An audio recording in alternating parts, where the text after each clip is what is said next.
आज मी बनवणार आहे लसूण चटणी. तर छानपैकी शेतातला मस्त ओला ओला लसूण आलेला होता. तर मग मी म्हटलं चला आपण आता बनवूयात लसूण चटणी. छानपैकी लसूण सोलून घेतलेला आहे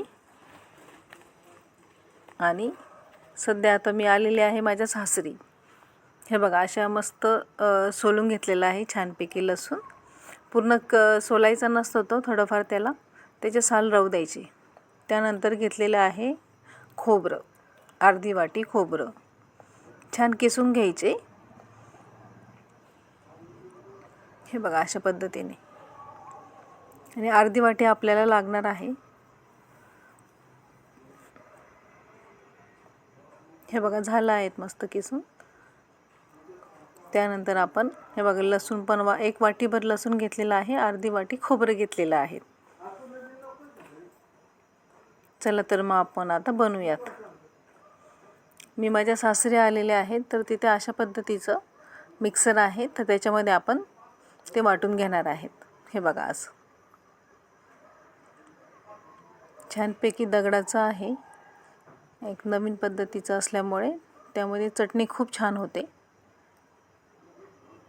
असे गट्टू त्याच्यामध्ये टाकायचे आणि त्याला एक रॉडनी पॅक करायचं. हे बघा असं. याच्यामध्ये बऱ्यापैकी आपले मसाले वगैरे तयार होतात. त्यानंतर मी त्याच्यामध्ये ॲड करणार आहे लसूण.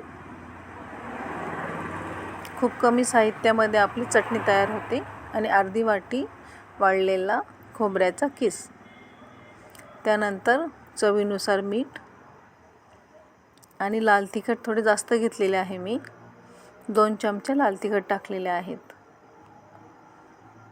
छानपैकी झाकण लावायचं त्याला आणि मिक्सर चालू करायचे. हे बघा असं. आणि एकदम आपल्या पाट्यावर वाटल्यासारखी आपली चटणी तयार होते. त्याच्यामध्ये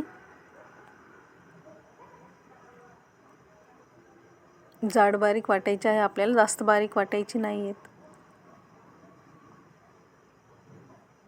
हे बघा असं पद्धतीने. आणि एकच नंबर चटणी होते. नेहमी मी घरी याच्यामध्ये कुटते, खलबत्त्यामध्ये किंवा आपल्या छोटंसं असतं आपल्याकडे जे कुटायचं असतं त्याच्याने मी करते. पण आता सध्या घरी आलेले आहे, तर मग मी होतं तिथे तर मी छानपैकी एकदम सोप्या पद्धतीने 3 मिनिटातच माझी चटणी रेडी झालेली आहे. हे बघा असं. आणि ही चटणी आपण भाकरीसोबत, नाचणीच्या भाकरीसोबत, ज्वारीच्या भाकरीसोबत, चपातीसोबत किंवा वरण भातासोबत पण खाऊ शकतो.